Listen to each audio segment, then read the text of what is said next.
If you've been struggling with your weight, Mochi Health is here to help. Mochi Health is a long-term weight loss solution personalized to fit your unique needs and goals. Meet one-on-one with board-certified obesity doctors and registered dietitians who are on a mission to listen. Eligible patients can access custom-formulated GLP-1 medications at an affordable set price and get them delivered to their home each month. Take our free quiz at joinmochi.com and use code AUDIO40 at checkout for $40 off your first month of membership. If you have health insurance, you might be able to see a personal dietitian for $0 out of pocket. Nourish connects you with a dietitian that fits your needs, covered by your insurance. Nourish accepts hundreds of insurance plans, and 94% of patients pay $0 out of pocket. Meet with your dietitian online and message them anytime through the Nourish app. With hundreds of 5-star reviews from real patients, you know you're in good hands. Find your dietitian at usenourish.com. That's usenourish.com. And I was like, I gotta live like Ashton Kutcher at some point. I gotta have that Eddie Murphy apartment where just it's open and the bed kind of is on a pedestal and it was sexy. Welcome to Story and Craft. Now, here's your host, Mark Preston. All right, here we go, another episode of Story and Craft. How are you? I'm Mark Preston. If this is your very first episode, thank you so much for stopping by. If you've been here before, welcome back. It is greatly appreciated. Today, sitting down with comedian and actor Tone Bell. He is on the Netflix show Survival of the Thickest, along with Michelle Buteau. The new season just came out. He was also in a cool show, a comedy on Netflix called Disjointed with Kathy Bates. It was out a few years ago. Also, he was in the film Trigger Warning recently, the Netflix movie with Jessica Alba, as well as the United States versus Billie Holiday. Tone is a funny guy, talented, and really a pleasure sitting down talking with him. Hey, do me a favor if you would, pop on over to storyandcraftpod.com/rate. The reason why, if you pop on over, you can leave a review, leave stars, whatever have you, helps people to find the show and the mischief I've got going on here. Make sure to follow Story and Craft. That way you get notified every time there is a new episode. It is greatly appreciated. Now let's jump right into it. Today is Tone Bell Day on Story and Craft. Tone, where are you joining me from today? Manhattan. I'm right by Central Park, man. I love great view. Best view I've ever had in a hotel in New York. So you're there vacationing, working something. That's not your home base right now. No. Just out here doing a little work right now. Where do you call home? And where's home originally for you? Home originally, Atlanta, Georgia, just outside Decatur, Georgia, east side of Atlanta. And most of my underwear is in Austin, but I split time between LA and Austin, Texas for the most part. All right. Well, very good. Hey, I'm not too far south of you. I'm down in South Padre Island. So, yeah. I need to get up to Austin. I was just speaking with Chef Ben Ford recently, and I was like, we're talking about how where to eat in Austin. I said, the one place I've never eaten, I've tried, I can never get through the line is Franklin Barbecue. I haven't had a chance to get in there yet. Man, Franklin, that line has been around the corner since because they're only open for a couple hours a day, and then they sell out everything. So I haven't been yet. I have not been. I want to say, what's the other one?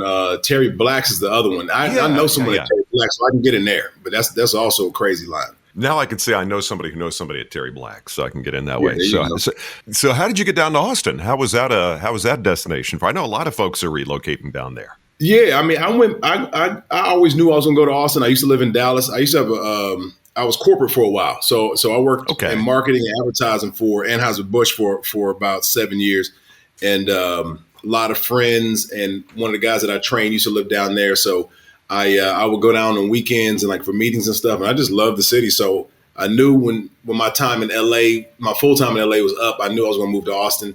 And then it turns out over a decade later, the comedy boom happened there. So, I mean, stand up is bountiful right now. It's beautiful. I mean, so much stage time, great audiences. Mm-hmm. I love it. Plus, South by Southwest, I think, kind of infuses the city with a lot of, it's a pretty sophisticated place when it comes to, live venues and stuff like that and activity. And yeah. But yeah, where in Dallas did you live? Because that's actually my hometown is originally Dallas. Oh, yeah. Okay. Well, you know exactly what I'm talking about. I moved to Dallas in like 2006, maybe 7. And I always remember that. I don't know. I had that when I was growing up. I had that that idea of living like one of the guys I would see in movies that just had like that open floor plan loft with the exposed brick wall and the pipes and the air. And I was like, I got to live like Ashton Kutcher at some point. I got to have that Eddie Murphy apartment where it's open and the bed kind of is on a pedestal and it was sexy and you kind of see the city. So I live right downtown, man. I was at Main and Ackerd, right across from that, the original Neiman Marcus. Main and Ackerd, is that where that? I think is that the place that used to be a bank? It was a higher, there's a place there. That's a couple doors down. Okay. It's like it used to be like the First National Bank of Dallas. You had a friend of mine who used to live there, and they had that stained concrete floor, the highest ceilings, a lot of window. It was I don't know what Ashton Kutcher's place looks like, but yeah, it was pretty swank. I was a suburban kid. I lived up in Richardson. That was where I was a North Dallas kid. So there was this boom where all this a lot of folks were heading down to like the uptown area. It became a real they still call them yuppies. I don't know if that phrase anymore, but yeah, that's where it was all happening. But I was a suburban kid. Your underwear is in Austin, but you're traveling, so you're doing the comedy thing and the acting thing. But I got to know, it's always what came first, chicken or the egg? Did the comedy thing kick off for you first, or were you kind of in the performance thing in school and whatever have you? If we're gonna go way back, I tell you my first time on television, I was, I think, 12. I was on this kids kind of sketch show on public access TV called Kids Barn back in like 94, 93, 94. And so it was always comedy. And then in high school got into sketch comedy through like my high school, the actual high school I went to, and the church I was going to. And so I did stand up probably 3 or 4 times in high school. And then I knew some comics. I would go see, I was 15 or 16 going to see Earthquake and Bruce and D.L. Hughley, because they used to play at this little bar down the street from my house. And my mom's friend was Atlanta always had a big scene going on in comedy. A lot of people came out of there, yeah. Or at least they cut their teeth in Atlanta. Yeah, and then I got to college and I was doing theater and some short films and some student films. And then I was hosting events and all that kind of stuff. And then, a day job will really throw a monkey wrench in your dreams sometimes. So just not letting you live how you, but you also have to eat and wash. So that's always important. And so, but it was kind of like I tried to do a play when I got to Dallas, and that timing of not knowing, what events I was going to have to be at or travel for work. So I couldn't really commit to that. And then it was kind of synergy of like, okay, I want to be on stage and I want to be funny, but also I need to do this on my own schedule. And so really kind of started as a hobby of how to get out and kind of do my own thing and not be on someone else's schedule.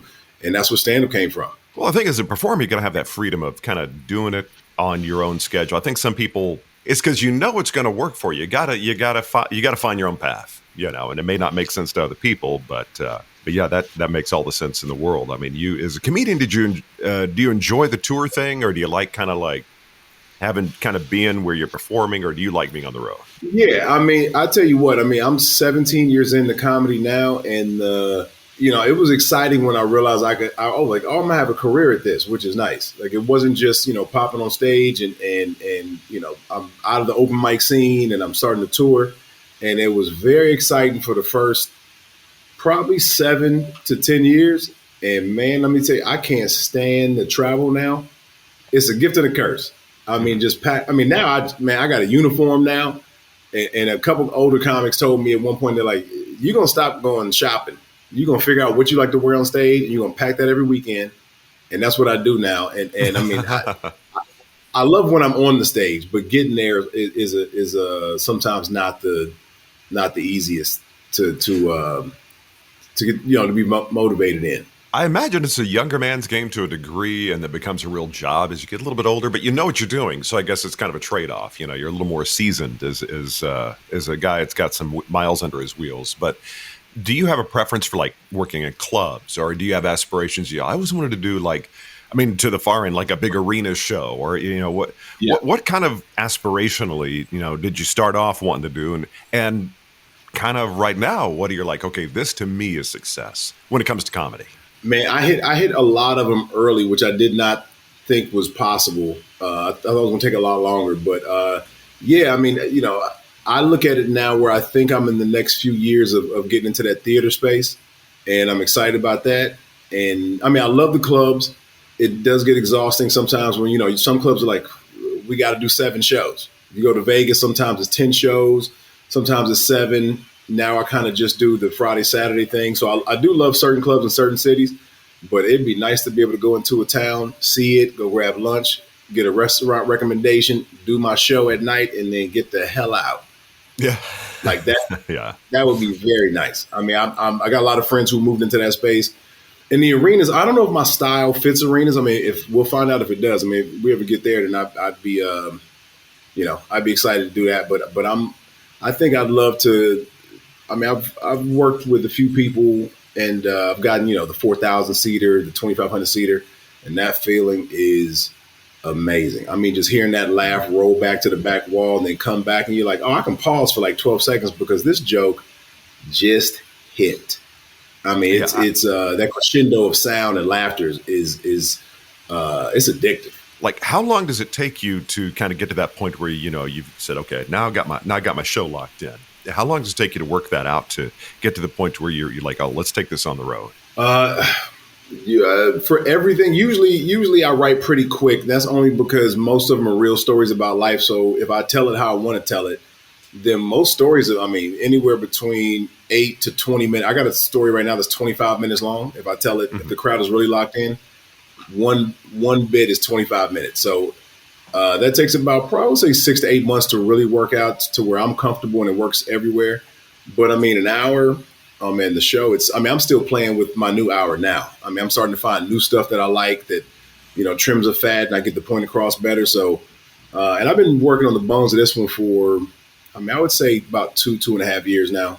I probably could have shot something a year and a half ago and I would have been happy with it, but now it's sharpening and it's really feeling good.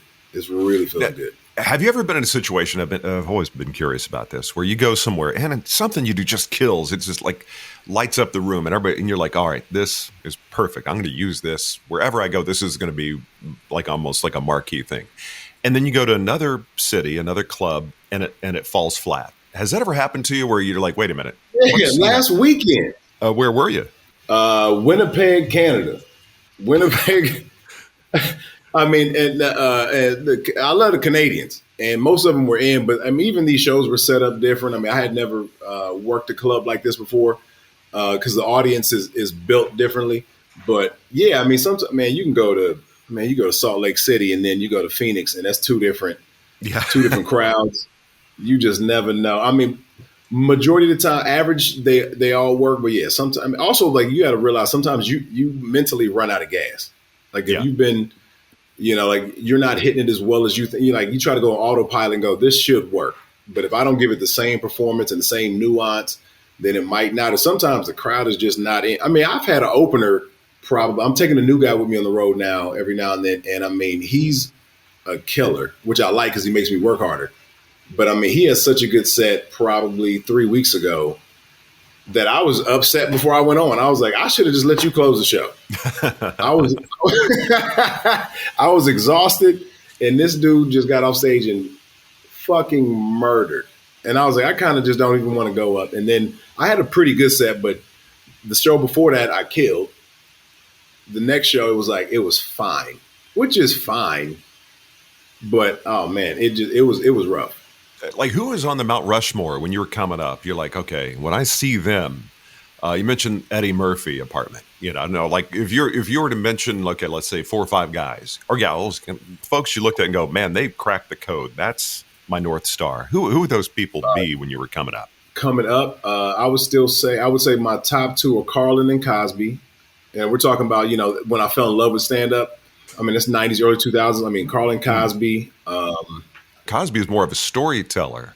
Everything about Cosby down the line and whatever have you. But back in the day, he could take one story and make it last a while. But are you more of a storyteller? Or are you more of like a quick commentator kind of style? Where do you sit? More of a storyteller. Getting more into my personal life than I used to just tell stories kind of out in the wild, like whatever happened to me on the subway, on the plane, in the airport, at the grocery store. And now it's kind of my home life, my neighborhood, the wife, the family, all that kind of stuff. And I mean, but I do have anecdotes that kind of I'll drop in there of like a perspective that I might have, but usually it's more storytelling. So that's why Cosby was always, 1 30-minute bit or a bit that lasts an entire hour, and he drops like kind of little things in between it.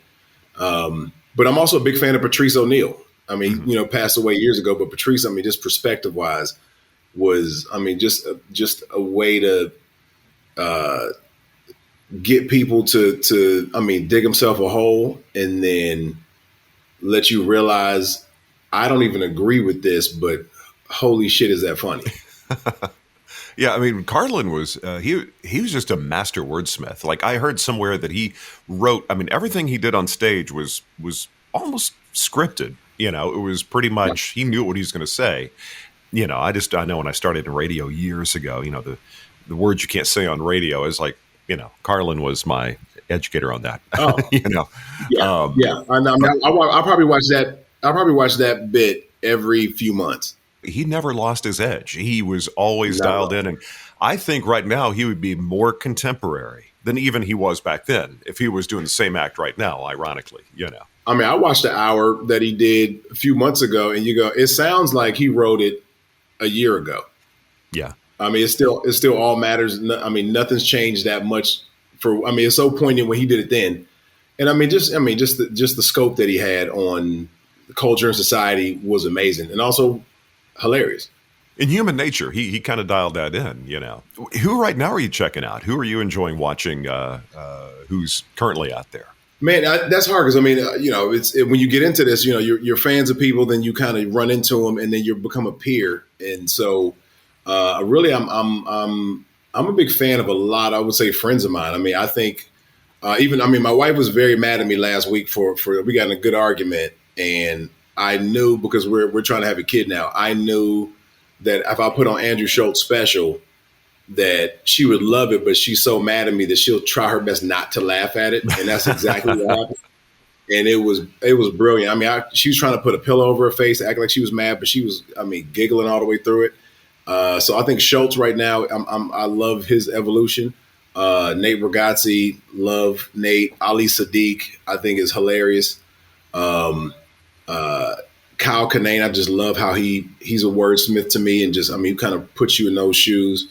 Brian Simpson is really fun. A lot of people I see a lot are that. They may not be doing Madison Square Garden all the time, but they're just really funny dudes and very unique. It's funny you said that your peers now. I think I was checking out Mark Maron, who I think does a great job with his show, and he was talking to W. Kamau Bell, I think, and they're talking about how you work it out in front of the audience, but then you kind of want to go up on stage with your peers like super sharp, like they're the ones ultimately you don't want to be a dull knife like in the room with them, So there's this whole ecosystem or culture, or sociology of working in the comedy world that I'm kind of envious of. I'm only moderately funny at best, You mentioned your wife. Like, what does she do? Does she go on the road with you? Does she have her own gig that she's doing right now, or what? I hope she works, but and she has been on the road, but I hope she doesn't. I like to leave her at home. Is my. I prefer to leave her at home. She does like to come to shows, and a lot of material. Whatever happens in the house, she hears it first. So a lot of stuff. And I have to tell the audience this sometimes, especially when I'm working out something new, that my mom used to hear a lot of stuff first.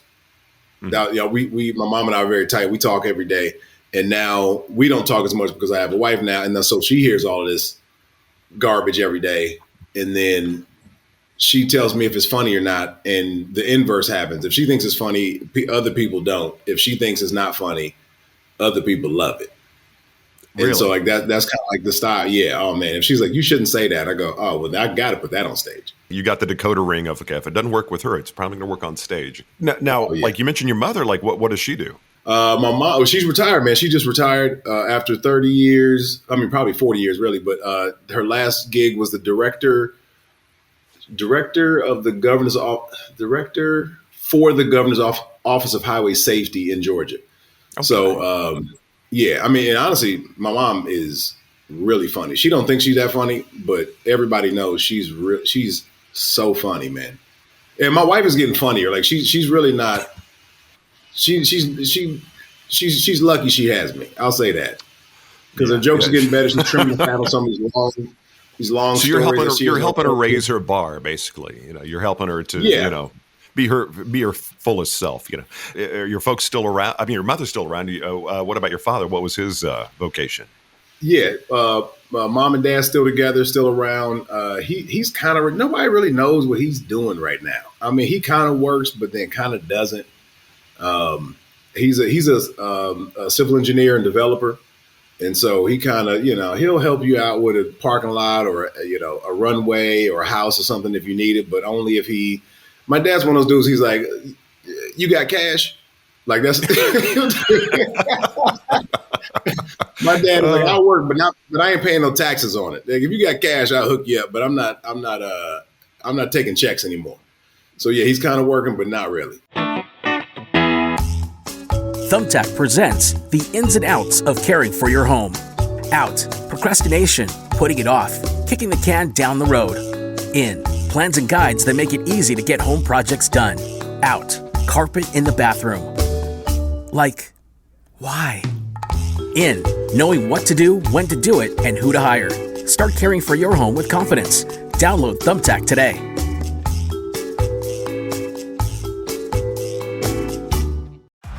This season, let your shoes do the talking.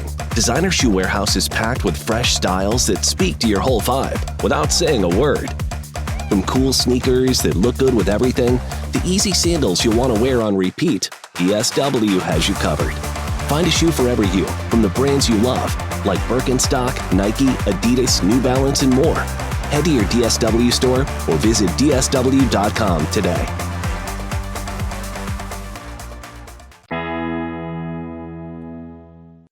Hey, it's Mark Preston, and I would like to tell you a little bit about one of our sponsors, X-Chair. Whether you're working from home or in the office, if you have a job or a task that has you sitting for a long period of time, this is the chair for you. Very comfortable, very customizable. They'll make it pretty much any way you want it. The look, the feel, the fabrics, everything. Plus, this is the kind of chair you can adjust to make it fit you just right. No matter your body type, it's spot on. I love my X-Chair. It has the Elemax cooling, heating, and massage technology. It is going to make your lower back feel so very good. Got to throw a little bit of love to X-Chair. It's the chair I'm sitting in every time I talk to a guest. So I've had a lot of time to have my tush in this chair, and the tush, the back, everybody's happy. Just go to storyandcraftpod.com/chair. Once again, X-Chair, check it out, storyandcraftpod.com/chair. Love my X-Chair. Your back will thank you. Were you an only kid, or did you have some siblings growing up? Only biological kid. I got some cousins and some friends that are like brothers and sisters to me that I've collected over probably the last 30, 40 years. Spent a lot of time hopping around, moving neighborhoods, moving schools. A lot of families. Building your own extended family, your homemade family, Yeah. So, I was an only kid also. And I was wondering, did that kind of keep you in your head a little bit more, like, being creative in school? And, because I look at different actors I've spoken with, comedians, a lot of, a lot of them, either they were only kids or maybe they were like the oldest kid or younger, to where they were kind of still sort of on there doing their own thing. How did that influence, do you think, your creative trajectory? I think that. I mean, like, you're on the radio. I mean, so obviously there's a need to be out in front of people and have a voice, right? I mean, so like that's probably where you got it. I mean, that's where I got it. Is like, if I don't have any attention with two working parents, both probably have. I mean, both of mine had two jobs apiece, so it was like, all right, I'm gonna need attention from somewhere, So yeah, I remember being 7 years old, wanted to do radio, and I was like, it was a theater of the mind that was intriguing to me. That was the thing that kind of like, later on, it was like, used to being in a studio by myself. Then I started acting. I was like, I'm doing something with other people now. So it's like, I'm trying to go, what do I enjoy more? Now, as far as the acting thing for you, comedy is a very singular, even though you're part of a community, you're kind of doing your thing. It's all on you. You're the only guy on stage. But acting, it's not just people you're acting with, but you got a crew. It's a 180. What about the acting thing got you jazzed? Comedy is a selfish team sport, right? So it's like I can't do it without other comics, but also I'm solo in this kind of ether of other people that also are creative. The acting side of it is it's a bunch of short jobs, right? So you go do a movie, you create a family for 3 or 4 months, maybe 6 months. You do a show, kind of the same thing. You do theater. You come together. You got like-mindedness, you collaborate, and then you disperse. Like, I think it always keeps it exciting because you never know what's going to happen. It's always kind of new. Now, theater, when people do theater runs, I've been thinking about it actually for a while. Like, would I go back to theater anytime? And I think I would, but I think I can only do a short run. I got friends who just kind of hop on Broadway and do some off-Broadway stuff. And I get envious of it, but then I've had friends who, they've been doing the same play for 8 years, and I just don't know how they do it. Yeah, I couldn't do that. I'm there with you. I'm like, I think I like variety. I like want to go down that buffet line, like trying different things out. I don't want to be doing the same thing, having the same thing over and over. But did you mention theater? Was that something you did in high school, or was that where theater started for you? Yeah, like I said, I had that kids show that was a live show. It was on TV, but it was a live stage show every Saturday, and then couple plays in high school, a couple productions in college, and then traveled for a little bit after college. I did one run on August Wilson play, Ma Rainey's Black Bottom, and then it was like, I did like a 9-week run, and I was like, I can't say these words anymore. Theater always intimidated me a little bit because I can go a few pages at a time on a screenplay on camera, but on stage I always had this like anxiety of what if I just vapor lock and I forget the lines, that was always my thing. I think I could have gotten it eventually, but I don't know. I always kind of envied the theater kids. Like, how are they doing that? How do they memorize an entire script? There's this clip that just kind of resurfaced of back when Will Smith started doing Fresh Prince, and his first 6 episodes, he was so nervous, but also so professional that he would learn the entire script and know the other characters' lines. Yeah. Right. And so, but you could see him in the scene mouthing his scene partner's dialogue as well. Really? And so now I need to go rewatch and go see that. But was being on camera, was that an aspiration for you? Like, okay, got the comedy thing, I'm on stage. I want to be on camera. I want to do TV. I want to do film. Was that actually percolating in you? Or? Yeah, I'll tell you this, my pops, this is pre-DVD player, but my dad, I make a lot of jokes about him on stage about this, but my dad recorded every episode of The Cosby Show, A Different World, Fresh Prince, Martin, Seinfeld, Married with Children. We had just shelves of VHS tapes. VHS, yeah. And he, in order, and trying to, stop recording when the commercials came on and start recording again when the show came back on. And TGIF was huge for the three of us. So, I watched multicam comedies from probably the age of 7 or 8. Even MASH. I remember going to MASH and Golden Girls and all that. And then it kind of just formed to this thing of like, oh, this is what my family, because we didn't go to movies. Like, we rewatched multicam sitcoms. Why do you think he was recording that? Was it just because he wanted to be able to, it's sort of like he was creating his own DVR and just jump back into, or was he like, okay, Tone's going to want to check this out, or what was his impetus for doing that? And they had no idea of this was going to be my career. But at the same time, I think I kind of knew it because at 12, 13 years old, my mom asked me what I'm going to do for a living. And I said, I'm going to do what Will Smith's doing. And she goes, all right. I go, I'm going to be on TV. I'm going to do funny TV. And she said, when I went to college, she was like, all right, well, we don't know how to do that. But they have a TV program at this school in Georgia, and you can go for free, which as long as you get a scholarship.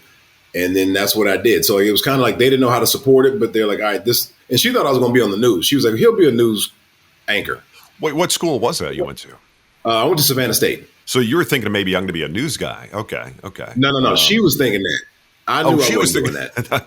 Okay, so you're like, I want to do jokes, and she wants you to be that suave debonair guy in the sport coat on TV. I got you.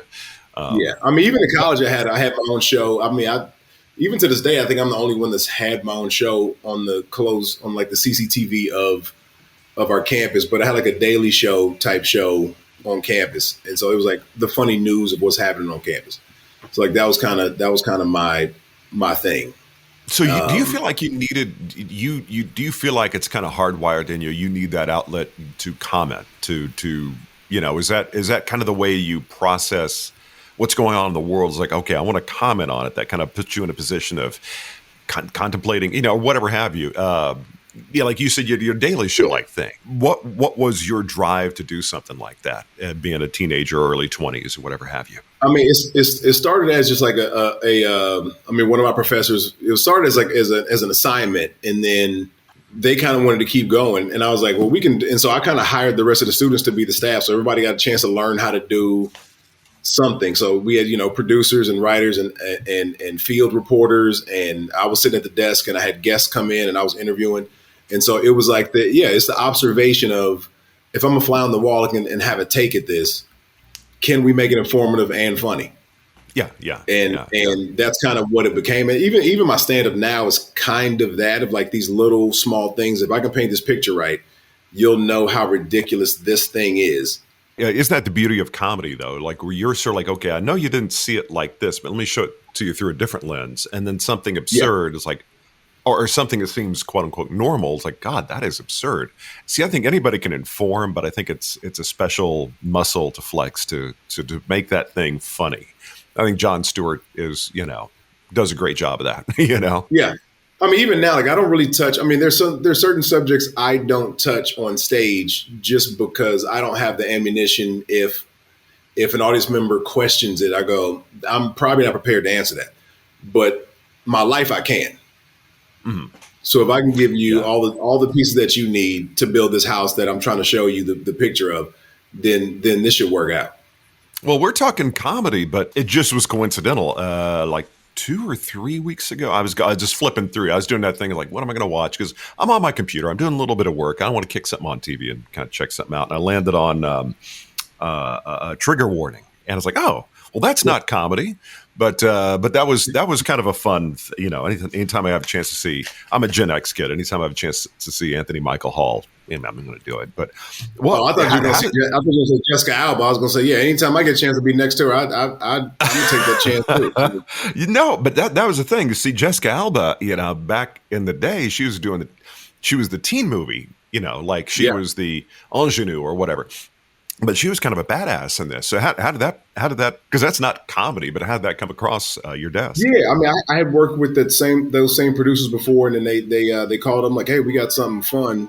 Do you think you could pull this off? And I read it, and I was like, yeah, let's do it. And it actually added me to more of it than we went back and did some reshoots, and I tested pretty well on that. And it was a fun. That was very fun, man. I mean, I want to get back in that space. I'll put on about 15, 20 pounds and get some nice arms so I can go shirtless a little more. But yeah, because you made me feel like I got to go to the gym a little bit, but it was physical, so that had to be a little fun. Before I get too many more gray hairs, I'm going to thirst trap a little bit, as the kids say. I don't know if I've got the capacity to do that anymore. I don't think. No, too many gray hairs.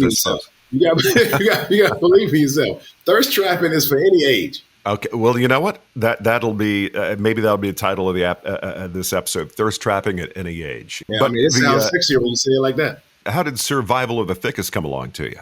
That was one that I was reading a couple scripts. I want to say end of 2021, and it came across and Michelle Buteau, who is the star and creator of the show.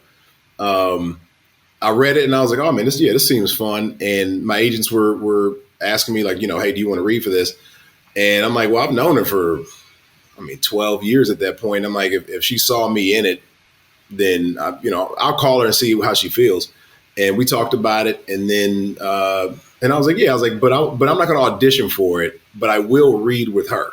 Like if she's down to just let's just do a chemistry read. And I worked with Netflix a few times before already, and they agreed to it, and we read it, and it's really dope to be able to work with a friend you have before the project starts. I mean, I think I've always become friends with the people I work with, but to start off as a friend. And I've known her from my first sitcom and hers, from stand up. I think we shot our first half-hour specials with Comedy Central the same weekend. So, I mean, I've known her. We've both been climbing in this career, and I mean, right now she's killing it. Yeah, I mean, it's great though because y'all got that familiarity, you got that friendship, you got that thing that's probably there's a little bit more trust kind of built in when you're making choices and stuff like that. Absolutely. I mean, I've known her. I knew her before she was married.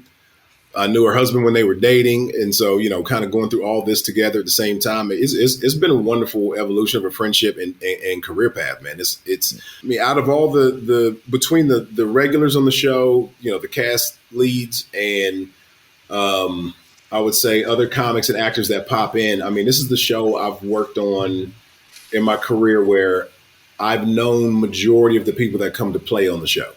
And that's been very cool. Exciting because you get to your trailer and you get the hair and makeup, and then I mean sometimes they don't even tell me because it's a surprise, and then you get the hair and makeup and be like, oh shit, I didn't know you were coming in to, and that's you don't get it often, I don't think. This episode is brought to you by Progressive Insurance. Whether you love true crime or comedy, celebrity interviews or news, you call the shots on what's in your podcast queue. And guess what? Now you can call them on your auto insurance too with the Name Your Price tool from Progressive. It works just the way it sounds. You tell Progressive how much you want to pay for car insurance, and they'll show you coverage options that fit your budget. Get your quote today at Progressive.com to join the over 28 million drivers who trust Progressive. Progressive Casualty Insurance Company and Affiliates. Price and coverage match limited by state law. Like most car buyers, you want to get the most for your money. That's why more Mazda buyers choose Ramsey Mazda. Get impressive offers on a new Mazda CX-30 or a Mazda CX-5 starting at just $29,276. Over 1,000 new Mazda vehicles to choose from. Visit RamseyMazda.com. Get the most for your money at Ramsey Mazda. Choose wisely. Choose Ramsey Mazda.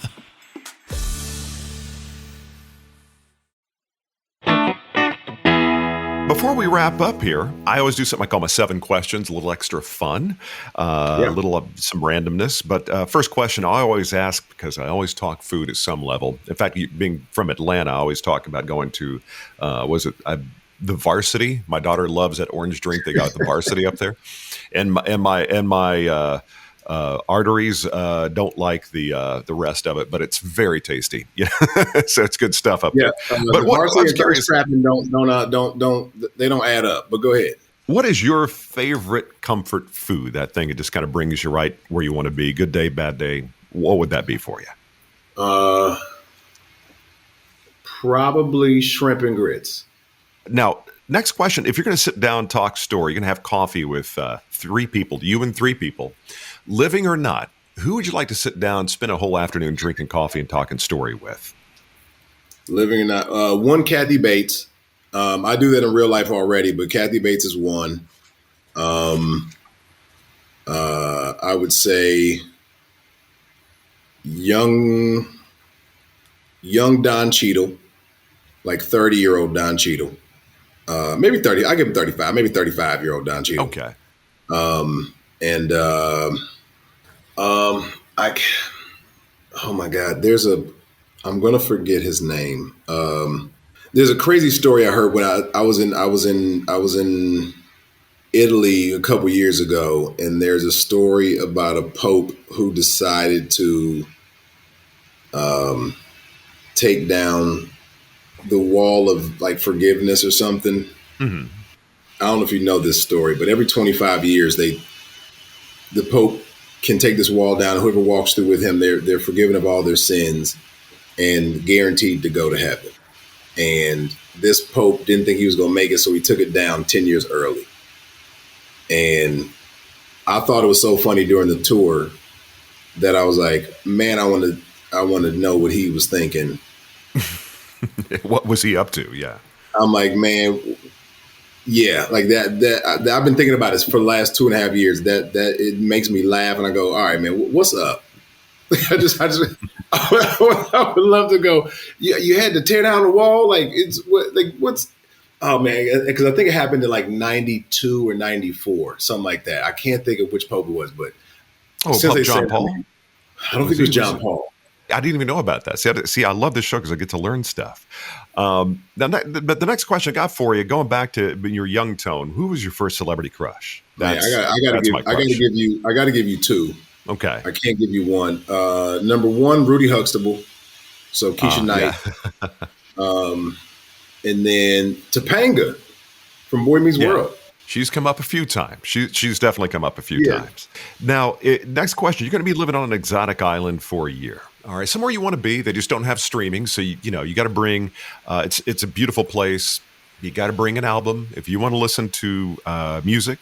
Got to bring an album, DVD, whatever, or CD, and you got to bring a DVD if you want to watch a movie. So, what would that album and what would that movie be? You could watch over and over again that you could bring for the full year on the island.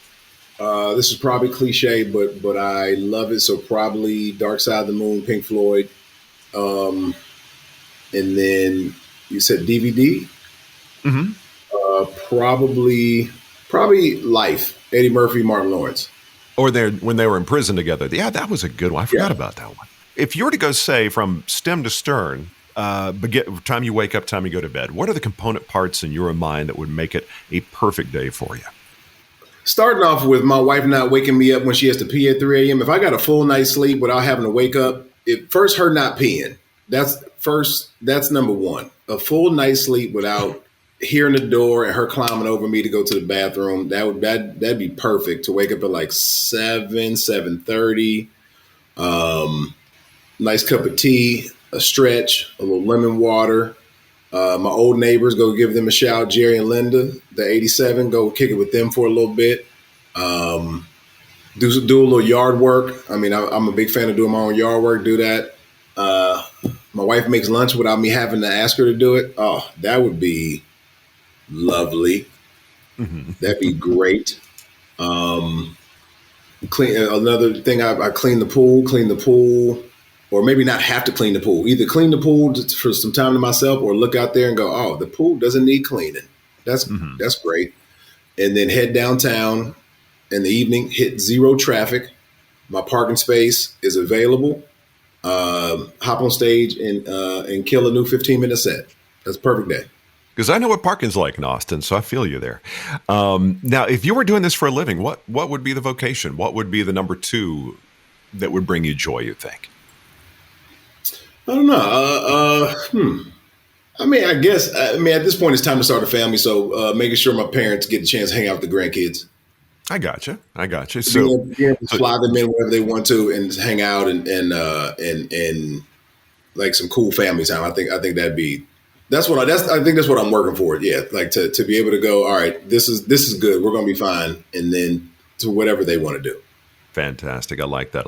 Now I got one last question for you. You're jumping in the DeLorean. You're going to go back to when you were 16 years old. You got a piece of advice for 16-year-old Tone to make your life better in that moment, maybe put you on a little bit different path. What's that one piece of advice you would offer up to yourself?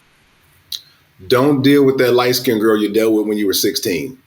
It always kind of boils down to the opposite sex sometimes, do or don't. Yeah, I mean, it was. I knew I shouldn't have fooled with her, and I did because I used to skip church to try to go do things. And one time I was trying to leave with her, and I was making a left into her neighborhood, and I had a car for about 4 months and totaled my car, trying to do something I shouldn't have been doing. So that would have been. I mean, I learned a lot. Believe that.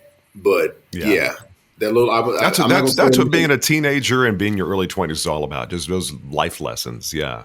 Well, my friend, man, thank you so much for sharing some time with me. Next time you're down in South Padre, you cruise south a little bit. Come knock on my door. I'll get you some proper grub. I might have to bug you about getting into Black's to go get some good barbecue though when I'm up there. So, man, hit me up, Mark, anytime.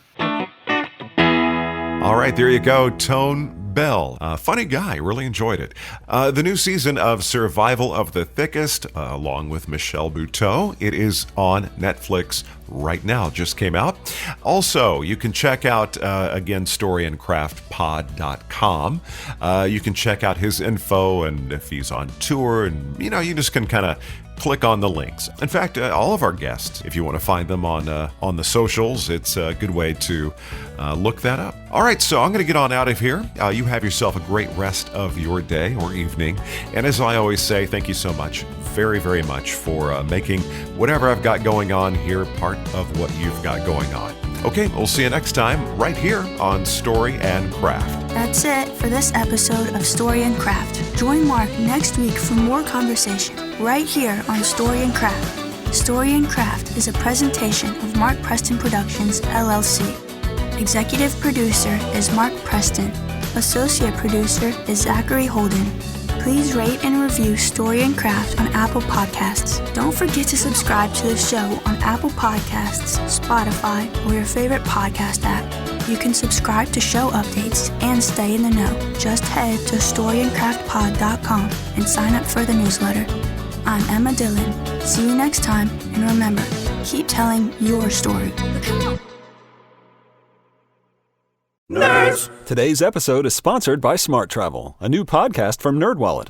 Want to travel like a savvy jet setter? No, that doesn't mean monogramming your passport. It means making smart decisions every step of your trip, which means knowing your options. Smart Travel unpacks the facts, like which booking sites actually save money, how to fly first class using points, and if that fancy travel card is a smart investment. All so you can save more on your next adventure. Follow Smart Travel from NerdWallet today and start traveling like a pro.